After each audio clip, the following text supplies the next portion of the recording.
Hello, everyone. I'm Devin Thorpe, a Forbes contributor covering social entrepreneurship and impact investing, and I have the most impressive group of women leaders that I have ever had the opportunity to assemble for one of our discussions here at the Social Entrepreneur at Forbes.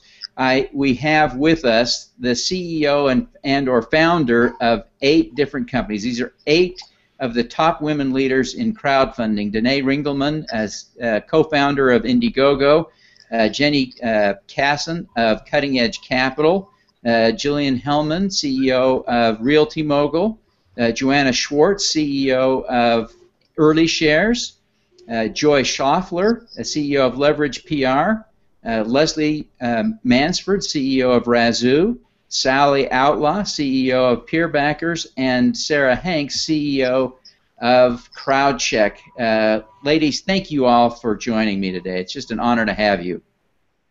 Devin, it's pretty much the A-team for world domination that you have here. Yes, and lest there be any question about it, I do feel dominated by this group. Okay. It is, I feel outmanned and outgunned in every sense of the word. But I wonder, Danae, if we could invite you to kick us off a little bit with this discussion by sharing some of the data you've observed on your platform with respect to women participating in crowdfunding at Indiegogo. Sure.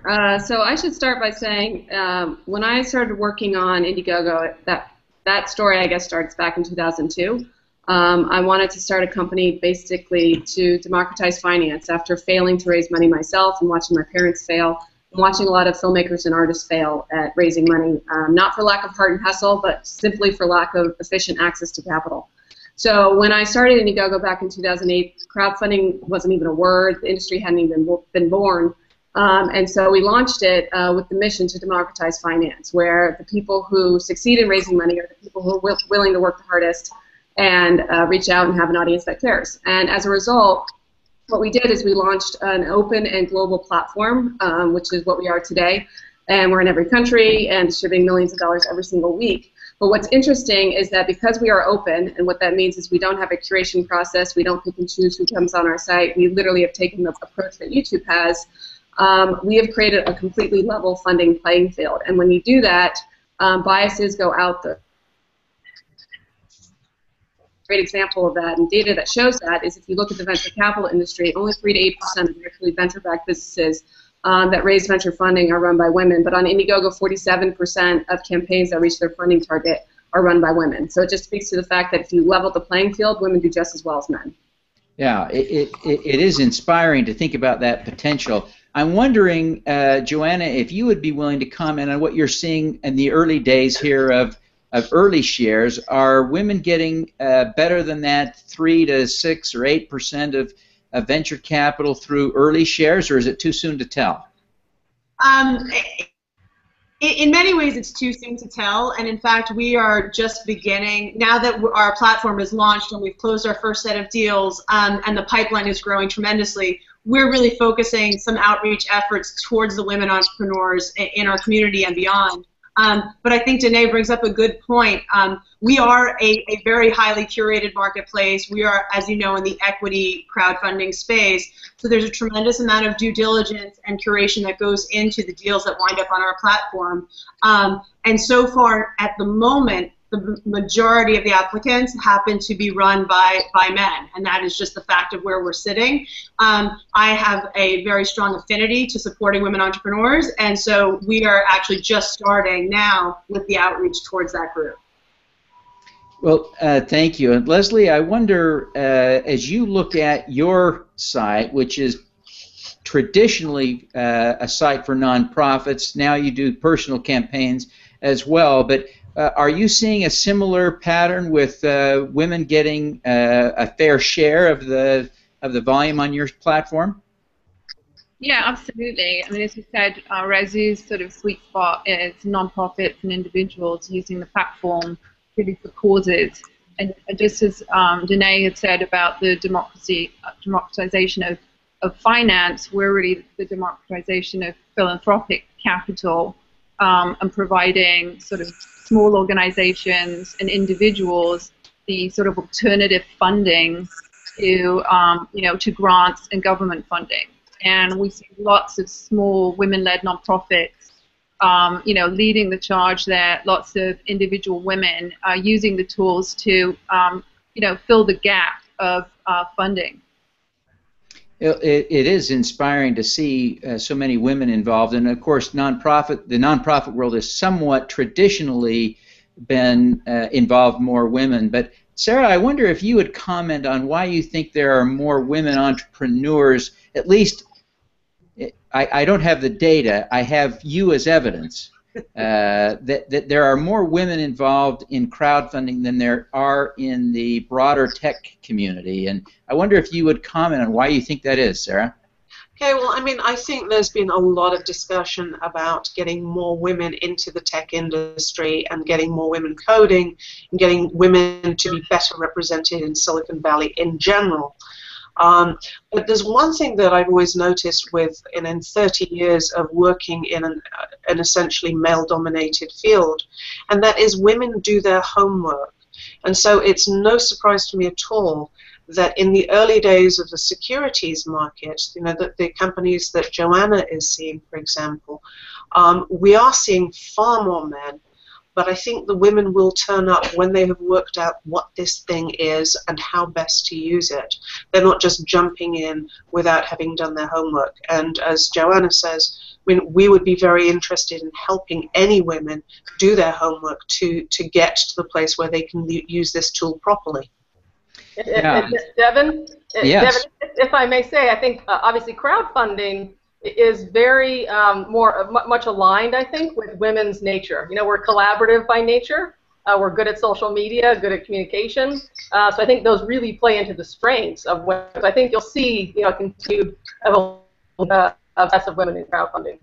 Yeah. Well, I seem to have observed in my experience that there are more women participating in crowdfunding now. I wonder, Joy, as you have been really exposed to a broad array of people in the crowdfunding world, is it your sense that the crowdfunders, the crowdfund leaders, are we seeing more women, or have I just pulled the women out of a group dominated by men? Absolutely. So we talk to anywhere between maybe 15 new people entering the month. It could be 20 or 30 or 40 if we're going to conferences or something like that. And is that there are quite a few women who are entering the space. They've left the finance world and they're looking at launching an industry vertical niche platform. We had a company, Fund a Feast, that was launching a crowdfunding platform for gourmet food. There's this amazing, strong women who are really smart with a great background who are on here today. You go to conferences, and I was at a private equity conference last week. I think I was one of 6 women, and 5 of them were booth girls. Not me, but it's crowdfunding is changing that. You go to these conferences in the crowdfunding arena, and there is a lot of very smart women who are who are going and getting in and actually owning the platforms and being part of it and really participating in a significant way. So absolutely, I'm seeing that. Yeah. There's an interesting question that comes up in my mind when we talk about gender, and I want to be as sensitive as possible, but Jilliene, I want you to comment a little bit about the fact you are among those on this panel that have raised venture capital yourself for your firm.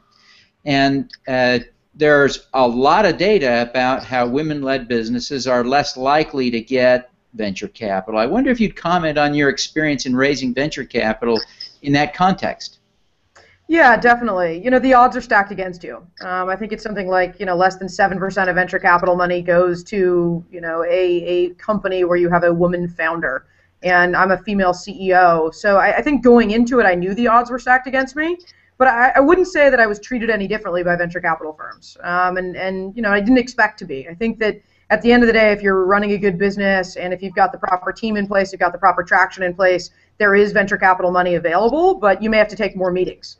And I really experienced this when we raised our seed round as well. So we raised $1 million in our seed round. We just announced a couple of weeks ago that we did $9 million in our Series A. But in both, it's a numbers game, and you have to be willing to meet with the people. You have to be willing to share the story, share the vision, get people to buy in. So I went into it knowing that the odds were stacked against me, but I really don't think I was treated any differently. And I think that that's a stereotype, actually, that we want to try and squash as female CEOs, because you don't want to scare women from going in to get venture money. It's available. Most people, get no when they go to get venture money, whether it's males or females. I think that it's a result of, less venture backable companies that are being started by women than it is, an epidemic, if you will, in Silicon Valley. So I didn't experience that, but, it's daunting and it's scary. And I think that, there's a place for mentorship and a place for, encouragement for women CEOs, that there's absolutely venture money available to female-led companies, but you just may have to take more meetings because we're different, right? And most of the people that come in those offices in venture capital firms are men. Many times they've started other companies. Many times, they've already got a track record in history. So I actually found that being a first-time founder was more disadvantageous to me than being a female. So I had both those stacked against me. But the capital's available. It's just the determination, the gusto, and also the traction. Traction's really big when you go to get venture money. Danae, you and Slava have raised a lot of money through venture capital. I wonder what your take is on this topic, just a little bit from your experience working with Slava and raising money. Danae, did we lose you? We may have lost Danae. Jenny, let me ask you a different question. Jenny, you have been kind of working in a little different niche corner of crowdfunding that I find very interesting. You've been doing this you've been doing securities type crowdfunding under a variety of different rules and regulations than the Jobs Act. Would you just tell us a little bit about what you're doing in direct public offerings? Sure.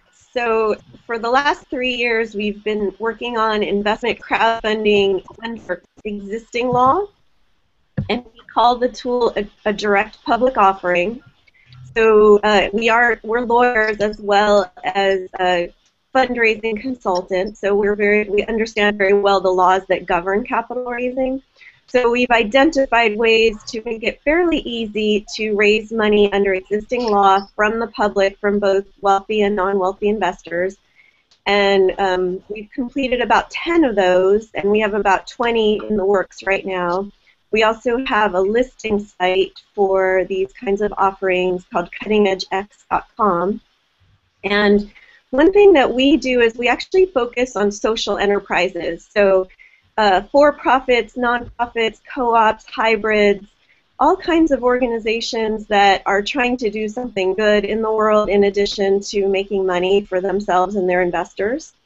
And what we find is a lot of those companies, even if they could possibly raise venture money, they don't want to, because there have been so many horror stories out there about what can happen to companies when they're venture-backed.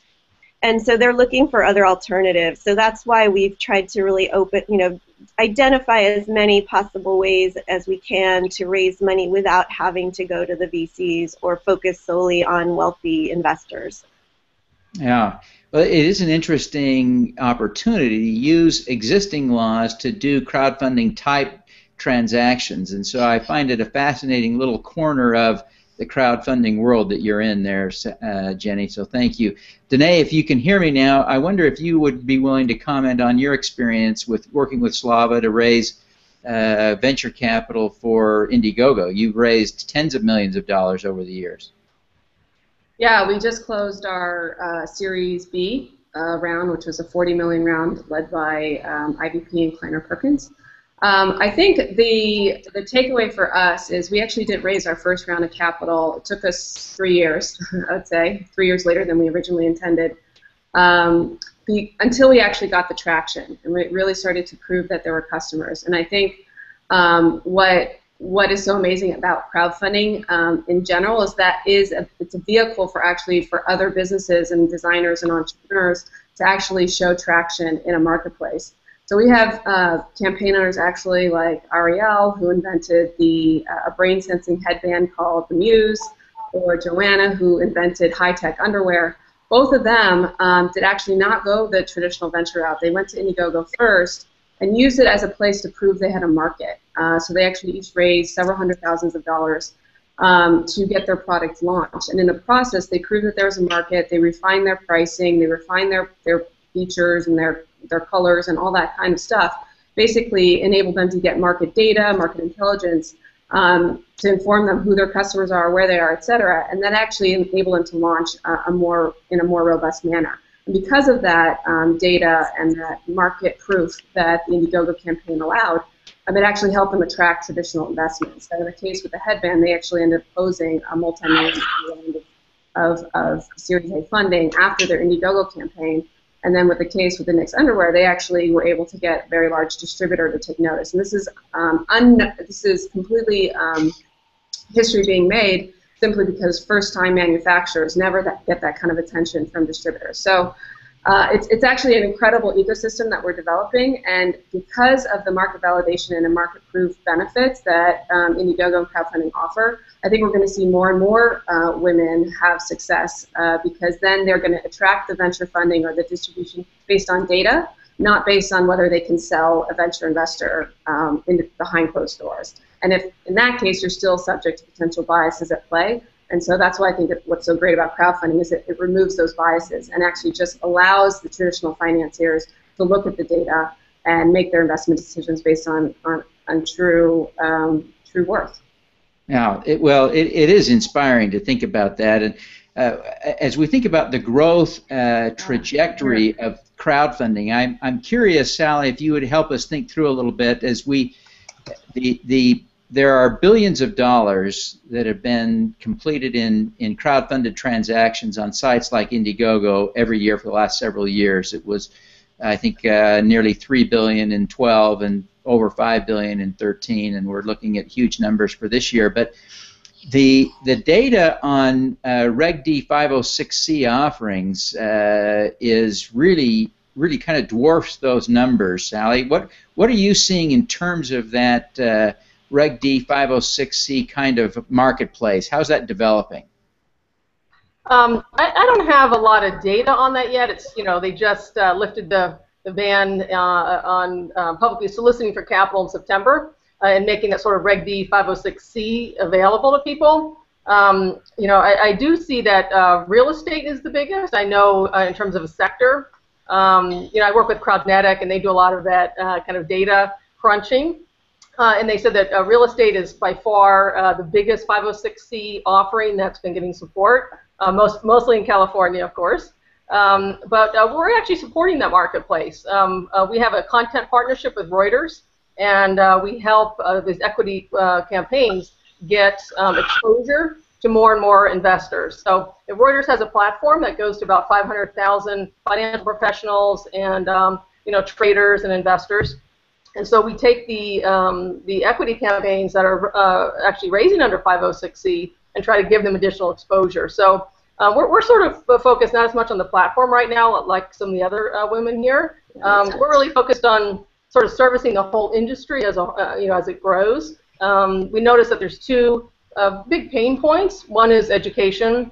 I think a lot of people, as some of the other colleagues were talking about, they don't necessarily know how to run a successful campaign. They don't even know, what a great opportunity it can be for their young companies. So we do a lot to educate the women about that. And then we also give them exposure through our media partnerships, like on Reuters, on Entrepreneur, on Market Watch, etc. So I think there's a lot of activity happening. Well, as we talk about real estate, of course, that we've got to be looking at our good friend Jilliene here. Jilliene, why do you think real estate is taking off so quickly in this investment crowdfunding world? Yeah, so just to address Reg D 506C and then your question directly, Devin. So we are doing probably the most widely recognized Reg D 506C, maybe in crowdfunding ever. We're crowdfunding right at the tail end of crowdfunding, the Hard Rock Hotel in Palm Springs. we just got data back from our media partners. We had 110 million media impressions on a single crowdfunded hotel. So I think from a coverage perspective, it may have been, one of the most widely coveraged crowdfunding offerings in the media. And I think that real estate makes sense because it's tangible. People understand it. There's this education issue around investing in early stage startups. There's even an education issue around investing in media or movies or art projects. And I think that you overcome some of that in real estate. People understand what it is to invest in real estate. It's physical, it's tangible. They understand how a hotel works. They understand how an apartment building works. So I think that, we have, while we still have education challenges, we don't have to explain the asset class. The asset class is well understood throughout the population. There's also this concept of cash. We are cash flow investors at realtymogul.com, and we've distributed back more cash into the pockets of our investors than I think any other crowdfunding company in any vertical. If you're looking in equity crowdfunding with startups, the anticipation is that you may not get money back for 10 years or 15 years. If you're on a Indiegogo or a Kickstarter, they're donation-based platforms, you're not getting cash back. We send hundreds of emails every month that says, you've got money. And we're actually distributing millions of dollars back into the pockets of our investors. And I think that concept of cash flow has built some virality into the real estate space. It's interesting. Joanna, I wonder if you would comment a little bit about the startup community that you're helping to finance. It seems that investors are taking to this a bit more slowly than some of us in the crowdfunding community had hoped. What's your take?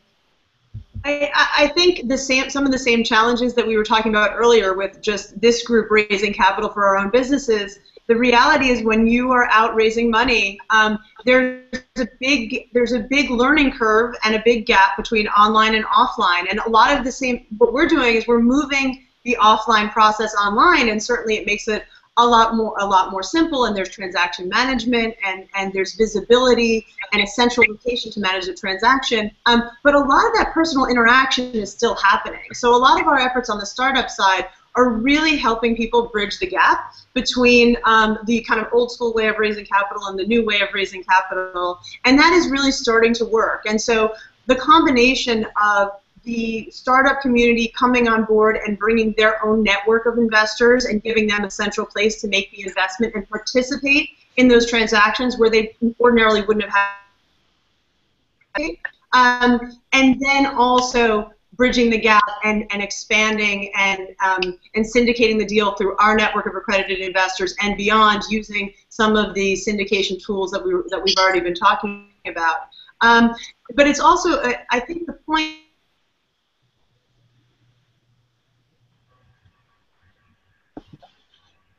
Oh no! Curve is very critical, and we're really investing in quality and providing transparency and cash flow to the investors. We are so we're focused. Actually, we're launching our real estate platform imminently. We're also launching a fund as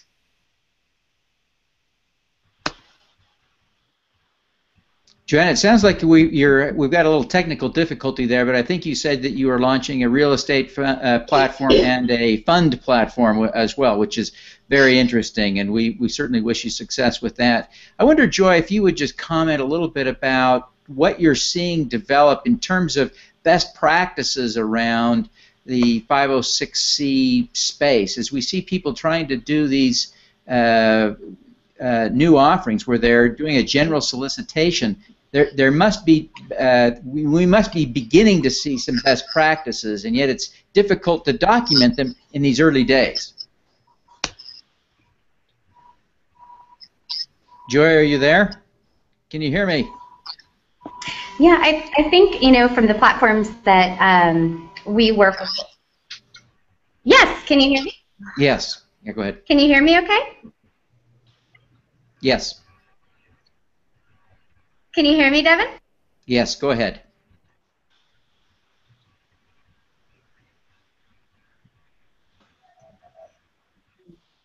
Hey, so the platforms that we're working with, the companies who are going through it, kind of following marketing best practices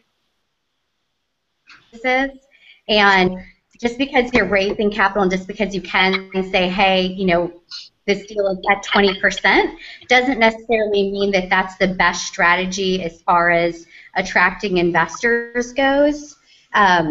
You know, and Jilliene, you may have found something different when, you know, you've gone through the process, but I think it's still, you know, being conservative, you know, always kind of discussing the potential risks to show people that you understand how to structure a deal, showing people you understand kind of what might go wrong and have a contingency plan for it, and not just kind of painting a picture of everything being perfect and just making 20% returns or whatever it is, but showing people kind of a more well-rounded, you know, picture of what's going on there. Sure. Now, Lesley, it's always best to just kind of Lesley, market and then. Sorry, Joy. We got a little bit of a sync problem with you, but I apologize for that. Lesley, I wonder if you would just comment on the opportunity for nonprofit startups to get traction using crowdfunding. Sure. I mean, we've basically seen the nonprofit side of crowdfunding, I think, just really grow after, you know, since the last couple of years. I think nonprofits have always been a little bit slower to embrace technology. And one of the things that I think you know well, Devin, that we've tried to do is to engage nonprofits in these 24-hour days of giving as a really easy way, a sort of win-win, where they're trained to build their online fundraising capacity. They try it for the day, they do really well, and then they have those tools, you know, forever. So I feel like there's a huge opportunity around online giving, around online fundraising, and it's exciting to see, you know, smaller nonprofits really embracing the tools right now, and also the larger nonprofits figuring out how they can incorporate crowdfunding, you know, into their larger suite of fundraising tools. So lots of opportunity there. Well, it is exciting, and you know, you mentioned the community giving days. I think the Razoo record for one day is a little over $17 million with the Minnesota campaign. Is that right? That's correct. Yeah, we were excited last week to do our Silicon Valley Day of Giving, which raised $8 million, which was pretty good for the first go around. Yes, but boy, they got to step up if they want to beat Minnesota. Those Minnesotans have it figured out. That's really great. So, Sara, as you think about this industry, you're focused on sort of making it work, helping the back end logistics and serving all of these platform companies. So you've got a pretty good perspective on the especially the investment crowdfunding side. What's your take on the future of the Title III of the Jobs Act crowdfunding, where we're really talking about the authentic crowdfunding of going to ordinary investors, ordinary people, and asking them to invest? What's your take on what's going to happen there? Okay. Well, I think one of the most important things is the fact that crowdfunding by its nature accelerates the complexity in a company's life. Because it used to be when a company was doing the offline capital raising that a couple of our colleagues here have talked about, if the company wasn't quite ready, the friendly angel investors on the other side of the desk would say, here, let me help you through this.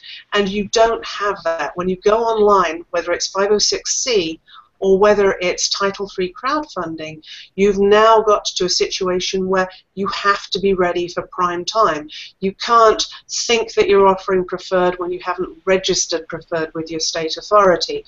Or you can't be saying, yeah, my cap table looks like this, and I think I've issued 60% of the shares to Uncle Fred, when Uncle Fred's records show that it's 50%, or somebody's not filled out the share certificates. So it's going to be even more important in Title III crowdfunding that companies just get the basic housekeeping right, because there's no way that this new class of investors are going to be able to say to a company, well, you know, I've looked at your product looks great, but show me your cap table and show me all of the paperwork behind you. That's just not a skill set that normal people have. So our experience so far with the 506c companies is 85% of the companies we've dealt with had something wrong with their corporate structure. And in a couple of cases it was fatal. They had to go back and do rescission offers. So the thing that's going to be super important is companies have to come to this new crowd with all of their corporate housekeeping done. Otherwise, something's going to go wrong, people are going to lose faith, and then the whole industry collapses. So we've got, all of us have to make sure that those companies present to the new investors correctly so the new investors can trust them. Oh, well, ladies, I would like to keep going for hours, but I notice our time is up. It has been just a joy to visit with you. I thank you very much for your time and certainly wish you every success. I would note that in the Forbes piece that accompanies this interview, this discussion, that there are links to all of the websites for your respective organizations, as well as a smattering of other links to some of your Facebook sites, et cetera, et cetera. So thank you all for joining me this afternoon. It's been a pleasure to have you. Thanks, Devin. Thanks. All righty, let's do some good.